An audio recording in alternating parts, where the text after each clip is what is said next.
السلام علیکم مرګرو، زه عمران علي او تاسو ګورئ پښتو ټایمز. مرګرو نننۍ ویډیو چې دا زموږ د ان پیج په دویمه حصه کې دویمه ویډیو ده، یا ان پیج ډیزاینینګ کې دویمه ویډیو ده، او یا د ان پیج په سلیکشن کې دا دویمه ویډیو ده. نننۍ ویډیو کې به موږ ټایټل باکس باره کې زده کړه کوو چې ټایټل باکس موږ سره سره او موږ به څنګه استعمالو. نو راځئ مرګرو چې زده کړو. ټایټل باکس چې کوم دی دا زموږ سره په دې ټولز کې دا زموږ سره ټولز دي. په دې کې دا پاس طرف نه 1 2 3 4 5 پنځم نمبر باکس دی او په دې کې دا عین لیکلی شوی دی. نو دې ته ټایټل باکس وایي. کله چې زه په دې باندې کلیک کم نو د دې هغه کوم آپشنز چې دي هلته زموږ سره راشي. او دلته موږ لا څه نه دي ډرا کړي. کله چې پلس اون د آپشن زموږ سره راشي یا د ماوس ته آیکن چې کوم دی دا چینج شي، دا پلس ته چینج شي او بیا یې ډریګ کو راکاږو او بیا یې پریږدو. دلته زموږ سره دا باکس زموږ سره جوړ شو. دا موږ اکثر د دې هیډینګ دپاره استعمالوو. کله چې موږ د خپل ټایټل لا څه لیکلي موږ کړي وي هغې له موږ ټایټل ورکوو یا دا باکس هغه هایلایټ کوو، نو دا موږ د هغې دپاره استعمالوو. نو راځئ چې لیکلي پکې وکړو. زه پکې اوس لیکل پښتو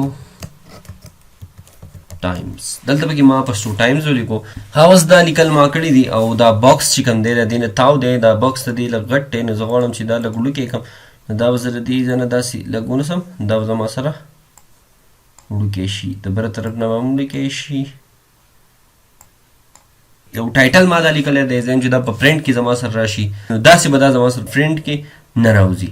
د هغې لپاره به موږ څه کوو چې کله موږ دې له بیا باډرز ورکوو نو د هغې نه پس به دا زموږ سره بیا په پرنټ کې راوځي. اوس د هغې لپاره د باډرو لپاره چې کوم ځای دی دا ځای دی. دلته ډېره قسمه باډرې دي، دا هم موږ په تېرو ویډیوز کې ویلو. کله چې په دې کې په یو باندې موږ کلیک کړو، مثلا زه اوس دې باندې ما کلیک کو یا په دې باندې ما کلیک کو، نو دا زما سره دلته باډر راغلي، دا به زما سره په پرنټ کې راوځي.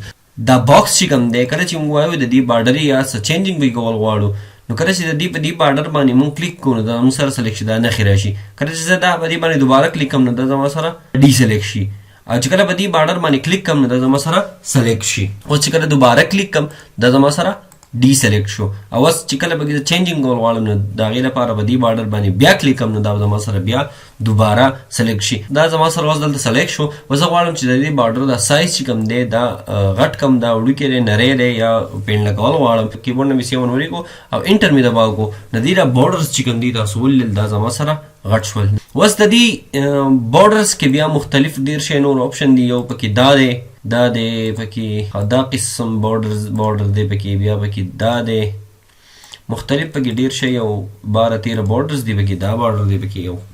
ښه اوس دا باډرز والا موږ ورکړل. اوس موږ غواړو چې دې باډرز دا کلر چې کوم دی موږ وایو چې دا بلیک نه وی، دا چینج وی، نو د هغې لپاره به موږ راځو دلته. دا زموږ سره دلته بلیک سلیکټ دی ټول نه.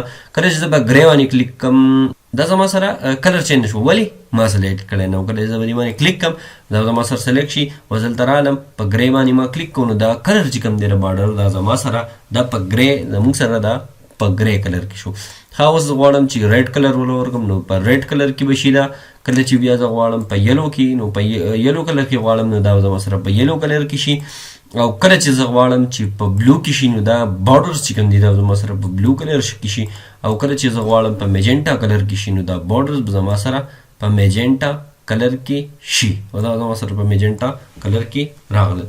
ښه اوس زما سره دا په دې باکس دننه چې کوم د دې پښتو ټایم نو دا باډر چې کوم دي دا خالي ځای چې دی، اوس زه غواړم چې د دې د خالي ځای چینج کړم، دا زما سره په بل کلر کې راشي.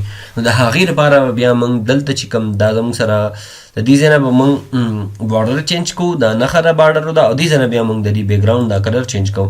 دا زموږ سره اوس نن سلیکټ دی. کله چې زه به بلیک کړم نو زما سره به بلیک کلر کې شي زموږ سره، دا په ګرې کې شو، ښه دا په ریډ کې شو، او دا په یلو کې شو، او دا په ګرین کې شو، دا په بلو کلر کې دا زموږ سره راغلی.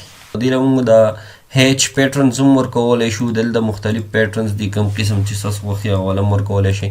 هر قسمه پیټرن دې له ورکول غواړئ نو د دې ځای نه بیا هیچ پیټرن ورکولی شئ. ښه اوس دا پاس چې کوم دی دا پکې زموږ سره یو ډېر ښه آپشن دی. په دې ځای کې موږ د دې دا روټیشن کولی شو، مطلب دا یو طرف نه بل طرف ته واړو یا مختلف ډیګریز کې دا موږ روټیټ کو. د هغې لپاره موږ دلته زه غواړم چې دا په 50 ډیګري کې روټیټ کړم نو 50 ما ولیکو او انټر مې دباو کړو د کیبورډ نه.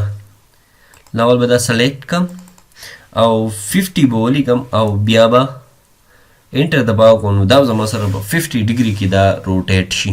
اوس غواړم چې زه دا په 180 کې دا روټیټ کم نو 180 ډیګري کې نو دا زما سره په 180 ډیګري کې دا روټیټ شو.